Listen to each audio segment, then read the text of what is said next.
नमस्कार, मैं सोनाली और आप देख रहे हैं केकेडी न्यूज। वक्त हो चला है 3 बजे की 3 बड़ी खबरों का।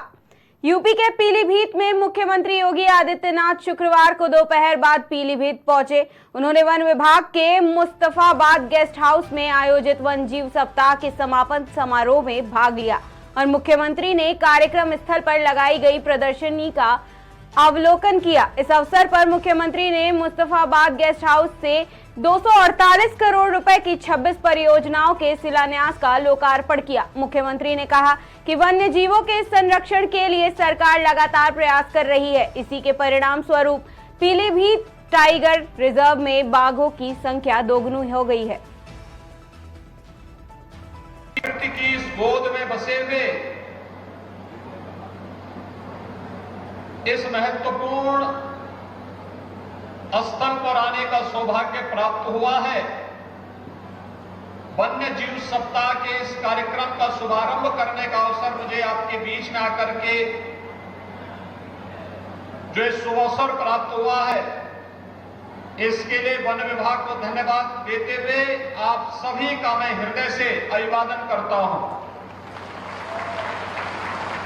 भाइयों बहनों, इस अवसर पर पीलीभीत जनपद की लगभग 250 करोड़ रुपए की परियोजनाओं का लोकार्पण और शिलान्यास का कार्यक्रम भी अभी संपन्न हुआ है। हमारे माननीय विधायकों ने, जनप्रतिनिधियों ने यहां की आवश्यकता के अनुरूप विकास के जिन कार्यक्रमों को समय समय पर यहां पर वे लेकर के आए हैं, उन योजनाओं को लोकार्पण और शिलान्यास के अवसर पर जनप्रतिनिधियों को बधाई देते हुए पीलीभीत जनपद के सभी नागरिकों को मैं इसके लिए उनका अभिनंदन करता हूं। भाइयों बहनों, हम सब जानते हैं कि अक्टूबर माह का प्रथम सप्ताह वन्य प्राणी सप्ताह के रूप में मनाया जाता है। हम सब जानते हैं भारतीय मनीषा ने केवल मनुष्य को ही इस जीव सृष्टि का हिस्सा नहीं माना है। पूरे चराचर जगत से जुड़े हुए, चाहे वह जीव हो, जंतु हो, चाहे वह कोई भी अन्य ऐसी वस्तु जिस पर मनुष्य जाति का अस्तित्व टिका हुआ है, भविष्य टिका हुआ है, उसके संरक्षण पर सदैव से जोर दिया। यहां तक कि हमने अपनी इस धरती को भी माता के रूप में संबोधित करते हुए हमारे वेदों ने हमें एक प्रेरणा दी कि माता भूमि पुत्रोहम पृथिव्या, यह धरती हमारी माता है, हम सब इसके पुत्र हैं और पुत्र होने के नाते सृष्टि का सबसे श्रेष्ठ जीव होने के नाते प्रत्येक मनुष्य का दायित्व बनता है कि जीवन चक्र यह केवल मनुष्य पर ही नहीं बल्कि प्रत्येक जीव और जंतु के अस्तित्व पर निर्भर करता है। जब यह धरती रहेगी, मनुष्य भी रहेगा। जब जीव जंतु रहेंगे, चाहे वह आज के समय के पालतू हो और चाहे जंगली हो, जब वनस्पतियां रहेंगी, पानी के प्रवाह के लिए स्रोत बने रहेंगे, तालाब रहेंगे, जंगल रहेंगे, ये सभी कुछ जब रहेगा तो मनुष्य के अस्तित्व के सामने कोई संकट नहीं आएगा। लेकिन जहां पे इस जैव पारिस्थितिकी पे संकट आएगा, वहां मनुष्य का अस्तित्व स्वयं खतरे में पड़ जाएगा। और उसी विसंगति को दूर करने के लिए अक्टूबर मास के प्रथम सप्ताह को वन्य प्राणी सप्ताह के रूप में मनाने का कार्यक्रम और इस दृष्टि से उत्तर प्रदेश तो सौभाग्यशाली है कि उत्तर प्रदेश को देश के आध्यात्मिक और सांस्कृतिक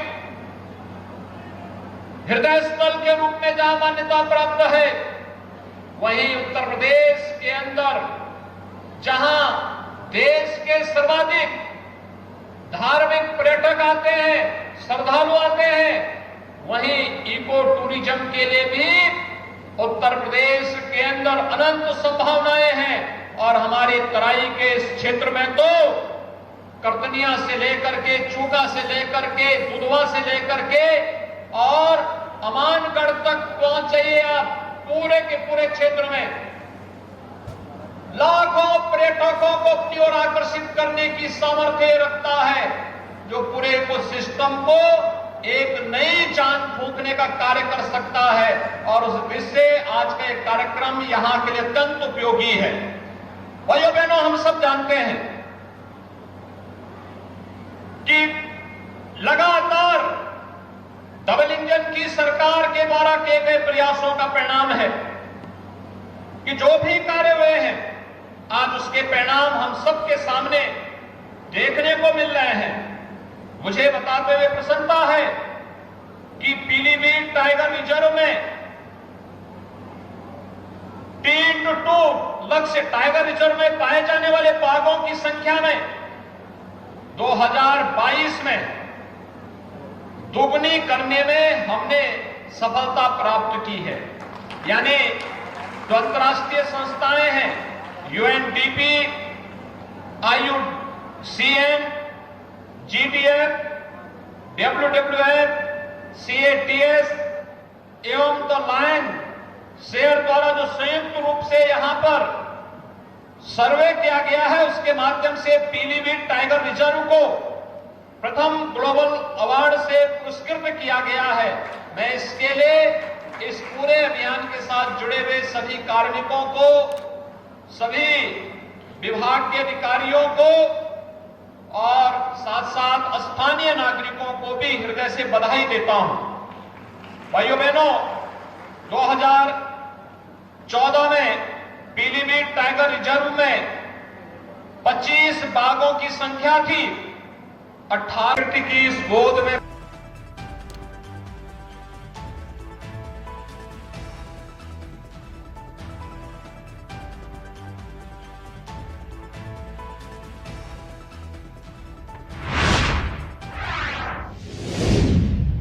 मध्य प्रदेश में जैसे जैसे चुनाव नजदीक आ रहे हैं, वैसे वैसे चुनावी सियासत तेज होते जा रही है।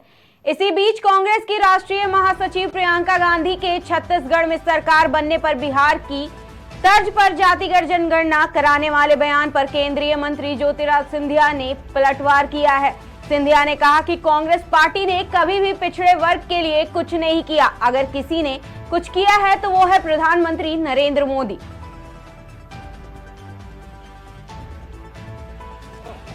सोच और विचारधारा के साथ कार्य करे तो ये माटी भी उनको पास करने में कोई कसर नहीं छोड़ी। आज ग्वालियर में एलिवेटेड रोड का कार्यक्रम शाम को होने वाला है। पहले किस्त में तो ये प्रद्युम्न सिंह जी अपना चुरा के ले गए। ट्रिपल ITM से हमारे रानी लक्ष्मीबाई के समाधि स्थल तक और वहां से किले तक करीब करीब 10 किलोमीटर की एलिवेटेड रोड 450 करोड़ की गडकरी साहब स्वयं आए थे। आज उसका दूसरा किस्त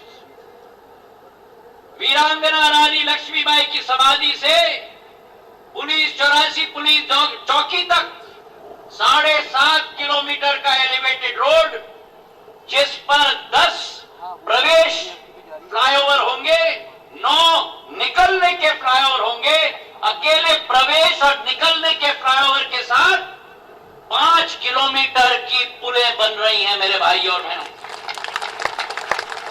8 किलोमीटर का एलिवेटेड रोड, इनका 7.5 किलोमीटर का एलिवेटेड रोड, 15 किलोमीटर का एलिवेटेड रोड। जैसा दिल्ली का रिंग रोड है, भोपाल में हमारे तालाब के चारों तरफ रिंग रोड है, वैसा ही मेरे ग्वालियर में रिंग रोड स्वर्ण रेखा नाले पे बन रहा है। एलिवेटेड रोड बनेगा, ग्वालियर की फिजा को हम बदलेंगे। दूसरे तरफ एयरपोर्ट बन रहा है, रेलवे स्टेशन बन रहा है, 1000 बिस्तर का अस्पताल बन चुका, 165 करोड़ का मल्टी स्पेशलिटी अस्पताल बन चुका, हजीरे में इनका 25 करोड़ का अस्पताल बन चुका, जो आज पूरे प्रदेश में 1 नंबर पर आ चुका। मुरार में हमारा जिला अस्पताल बन चुका, जो मैंने स्वयं पिछले हफ्ते लोकार्पण किया है। तो ग्वालियर मेरे भाइयों बहनों, हमारा ग्वालियर, नया ग्वालियर, हमारा ग्वालियर, बदलता हुआ ग्वालियर मेरे भाइयों ने। आज मैं आपसे पूछना चाहता हूं, ये सफर निरंतर चलनी चाहिए कि नहीं? अरे चलनी चाहिए कि नहीं? और जिन लोगों ने हमारे क्षेत्र की विकास और प्रगति में गति अवरोधक के नाम पे काम का किया था, 15 महीने कमलनाथ जी की सरकार रही। हेलो जी, क्या एक फूटी कौड़ी मिली है हम लोगों को? गर्ल्स हॉस्टल जी जी जी। क्या एक योजना मिली? और अगर आप कोरोना काल को निकाल लो तो शिवराज सिंह जी की सरकार को भी केवल 15 महीने मिले हैं, और उस 15 महीनों में 500 करोड़ का एयरपोर्ट, उस 15 महीने में 4.5 करोड़ का रेलवे स्टेशन, उस 15 महीने में 500 करोड़ रुपए का 1000 बिस्तर का अस्पताल, उस 15 महीने में 165 करोड़ का मल्टी स्पेशलिटी अस्पताल, उस 15 महीने में 25 करोड़ का हजीरा का अस्पताल, उस 15 महीने में 22 करोड़ का मुरार का अस्पताल, उस 15 महीने के अंदर 1300 करोड़ रुपए का एलिवेटेड रोड, उस 15 महीने के अंदर ग्वालियर के लिए जो आज शिलान्यास हम करने जा रहे हैं, चंबल से पानी मैं लाऊंगा, मैंने आपको 2018 में किया था, जो कमलनाथ और दिग्विजय सिंह ने नहीं होने दिया, वो नरेंद्र मोदी और शिवराज सिंह जी ने आज करा दिया मेरे भाइयों ने। नहीं किया? मैंने ठीक किया कि नहीं किया? अब आप ठीक करेंगे या नहीं करेंगे? आप ठीक करोगे या नहीं करोगे? अरे दादा, ठीक करोगे कि नहीं करोगे? अरे ऐसे ऐसे क्या कर रहे हो? हाथ उठा के करो, बोलो ठीक करोगे कि नहीं करोगे? ठीक करोगे?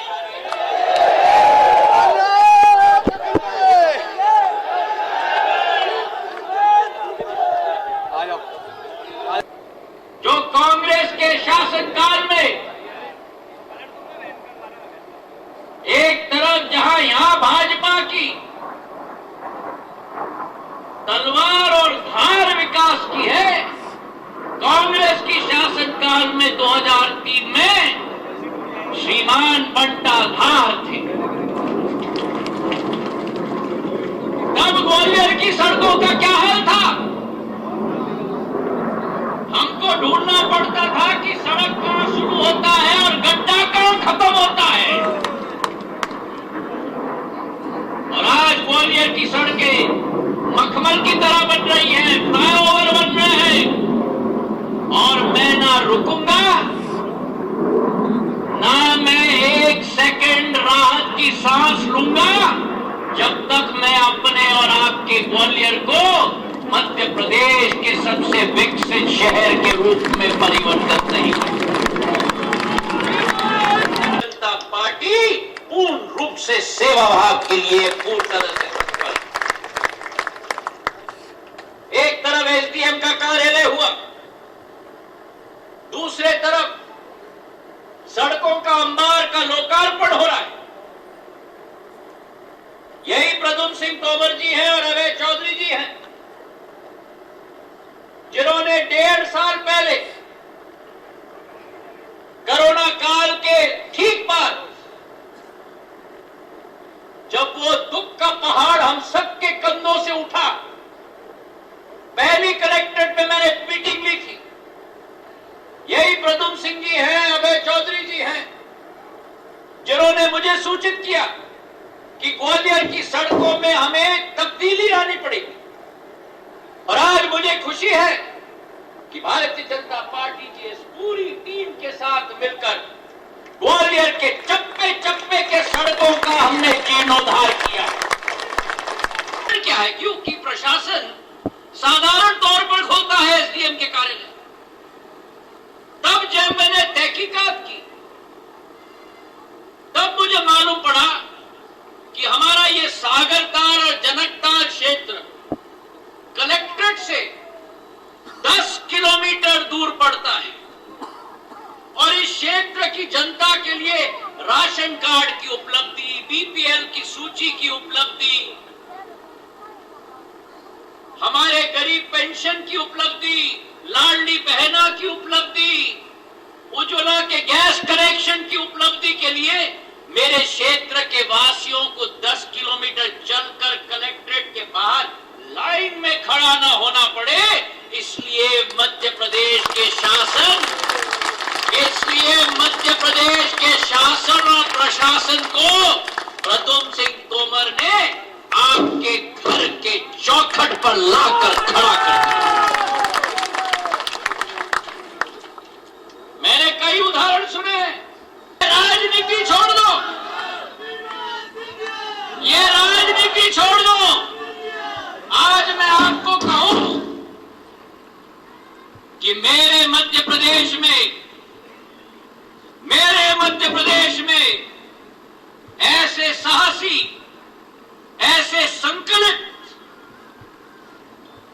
और जैसे हमारे ग्रंथों में जब तीर कमान लेकर मछली के आंख पर निशान लगाकर तीर लगाने का उदाहरण है, अगर वो उदाहरण हमें मिलता है तो आज प्रद्युम्न सिंह के रूप में भी ग्वालियर में मिलता है। और छोटा सा उदाहरण,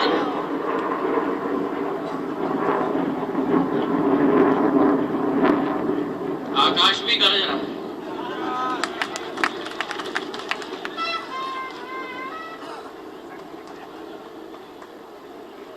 एक छोटा सा उदाहरण दे दूं। मैंने कहा कि कार्यक्रम है ग्वालियर विधानसभा का। अब ग्वालियर विधानसभा में हमारे इस क्षेत्र में एक एसडीएम का कार्यालय खोला जाता है और ऐसे बहुत बिरला जनसेवक होते हैं जो ना तेरा का सोचे, ना मेरा का सोचे, ना तेरा का सोचे, ना मेरा का सोचे, सबके लिए ये हमारा है। और आज ऐसे जनसेवक के साथ भारतीय जनता पार्टी की पूर्ण सेना उसी सेवा भाव के साथ खड़ी है। और आज इस ग्वालियर के कार्यक्रम में आप सोचो, एक शराब की दुकान को बंद करने के लिए कभी भी सुना है मध्य प्रदेश के इतिहास में कि कैबिनेट तक मेरे साथ लड़ा, अध्यक्ष जी के साथ लड़ा, मुख्यमंत्री के साथ लड़ा और रुका नहीं जब तक कैबिनेट में वो पारित नहीं हुआ कि शराब की दुकान बंद होनी चाहिए।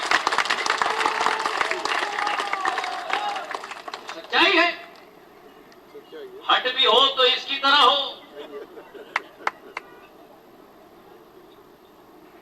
आपके सामने साष्टांग नमस्कार मुख्यमंत्री ने बंद करवा दिया तो कैबिनेट के अंदर मुख्यमंत्री के सामने साष्टांग नमस्कार। मध्य प्रदेश में नहीं है, अन्य राज्यों में बराबर पड़ रहे हैं। क्या हुआ? एक भी बिहार में जिस तरह से जाति जनगणना हुई है, छत्तीसगढ़ में सरकार बनती है। देखिए, जिस पार्टी ने कभी भी पिछड़े वर्गों के लिए कुछ नहीं किया, 70 वर्षों में पिछड़ा वर्ग कमीशन भी आया तो मोरारजी देसाई जी के समय में आया था और कांग्रेस ने विरोध किया था।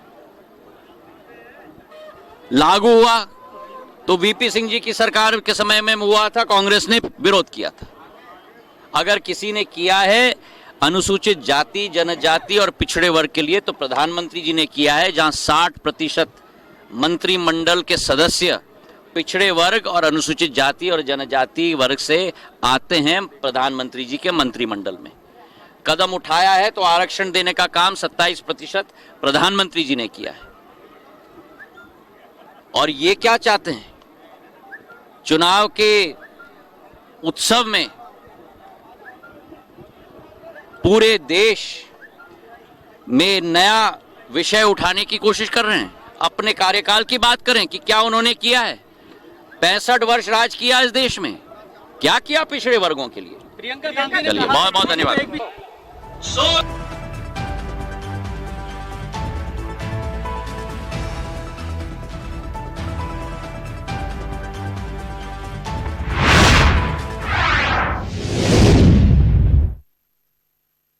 दिव्यांगजन सशक्तिकरण हेतु संकल्पित माननीय विधायक डॉक्टर राजेश्वर सिंह द्वारा दिव्यांगजनों के उत्थान और उन्हें सशक्त बनाने की दिशा में निरंतर कार्य किया जा रहा है। बता दें, माननीय विधायक द्वारा उन्हें सहायक उपकरण और आवश्यक सुविधा संसाधन उपलब्ध कराया जाता है। साथ ही दिव्यांगजनों को सहायक उपकरण उपलब्ध कराने के साथ 10 मोटरसाइकिल्स वितरण कार्यक्रम का आयोजन किया गया, जिसमें माननीय विधायक जी द्वारा दिव्यांगजनों को मोटराइज्ड ट्राईसाइकिल प्रदान की जाएंगी। वहीं पूर्व में भी दिव्यांगजनों सशक्तिकरण संकल्प के तहत 1000 लाभार्थियों के लिए 50 लाख की लागत से दिव्यांगजन सहायक उपकरण निःशुल्क उपलब्ध कराया जाएगा तथा सरोजनी नगर ब्लॉक में कृत्रिम अंग उपकरण वितरण कार्यक्रम के अंतर्गत 54 दिव्यांगजनों सहायता की गई।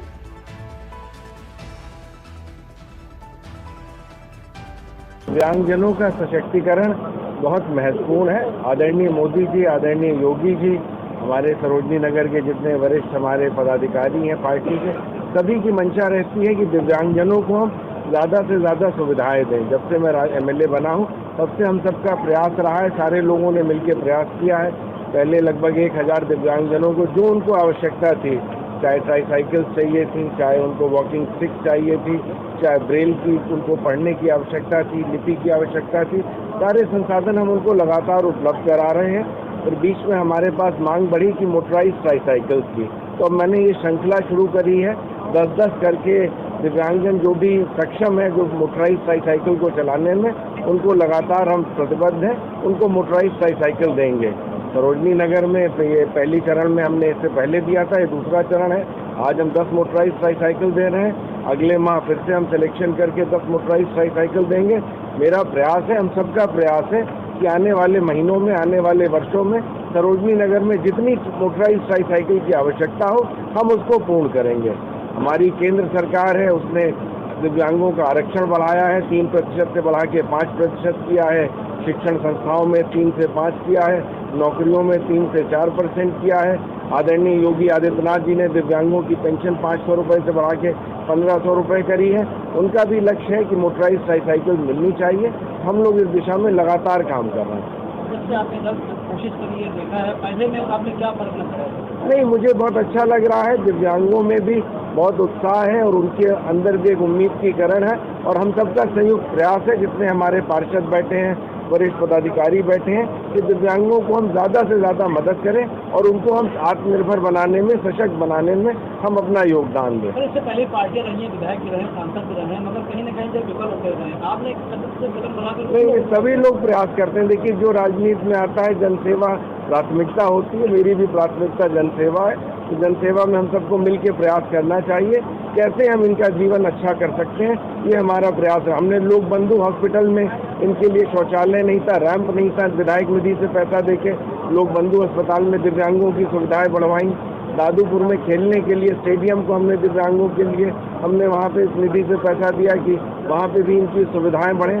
साथ में हमारा प्रयास है, जब अभी कैंप लगाए थे, 600 से ज़्यादा UDID कार्ड बनवाए गए, 500 से ज़्यादा इनको जो बसों के पास और रेलवे पास है वो बनवाए गए। सारे दिव्यांग जितने सरोजनी नगर के थे सबका मेडिकल प्रशिक्षण कराया गया, उनको घर से लेके आए। मैं तो अपने कार्यकर्ताओं को और अपने पदाधिकारियों को सबको धन्यवाद देता हूँ। सबने इतना बड़ा सहयोग किया था। पिछला कैंप जब लगाया था, हर दिव्यांग को उसके घर से, गांव से लेके आए, उसका मेडिकल परीक्षण कराया गया, फिर उनको सकुशल उनके घर पे छोड़ा गया।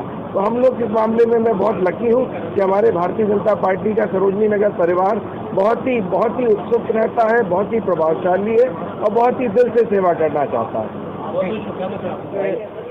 सरोजनी नगर के विधायक डॉक्टर राजेश्वर सिंह के द्वारा जो है आज यहाँ पे विकलांगों के लिए मोटर साइकिल जो इलेक्ट्रॉनिक है वो बांटी जा रही। लगभग 10 साइकिलें यहाँ पे मौजूद हैं जो विकलांगों के लिए दी गई हैं। हमारे साथ में कई जो दिव्यांग हैं वो हमारे साथ मौजूद हैं। उनसे पूछना चाहेंगे कैसा लग रहा है। क्या नाम है सर? आनंद चतुर्वेदी। आज विधायक जी की तरफ से इलेक्ट्रॉनिक साइकिल दी गई है, क्या कुछ कहना चाहेंगे?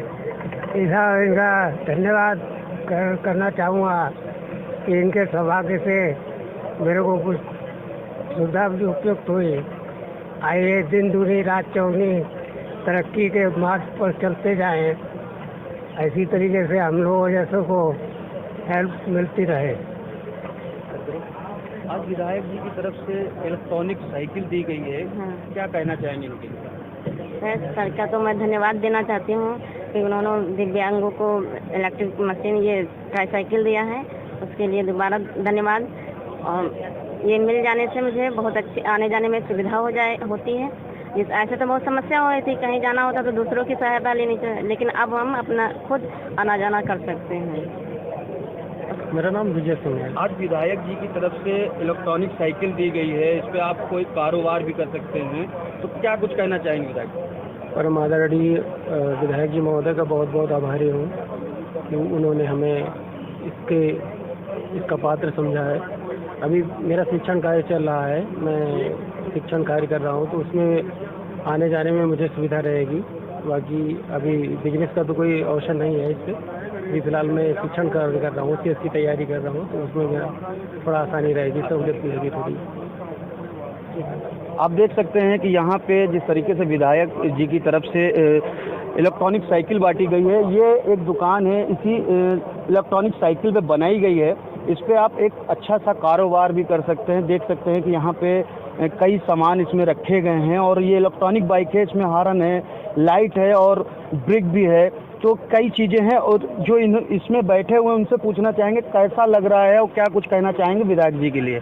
क्या नाम है आपका? आलोक कुमार रावत नाम है सर। आपको इलेक्ट्रॉनिक बाइक मिली है, सामान लगा हुआ है, छत लगी हुई है, कैसा लग रहा है? बहुत अच्छा लग रहा है। हम विधायक जी के आभारी हैं इस बात पर। विधायक जी और उनकी टीम के सभी सदस्यों के आभारी हैं जिन लोगों ने मुझे ये कार्य और ये साइकिल दिलाने का सहयोग किया। हम उन सब लोगों का बहुत बहुत आभारी हूँ मैं। और मैं दुआ करता हूँ विधायक जी इसी तरह जनता की सेवा करते रहें। पहले और क्या करते थे आप? पहले हम पढ़ाई करते थे। अभी इस साइकिल के द्वारा अगर आपको एक रोजगार मिला है जी, तो इसको किस तरीके से देखेंगे?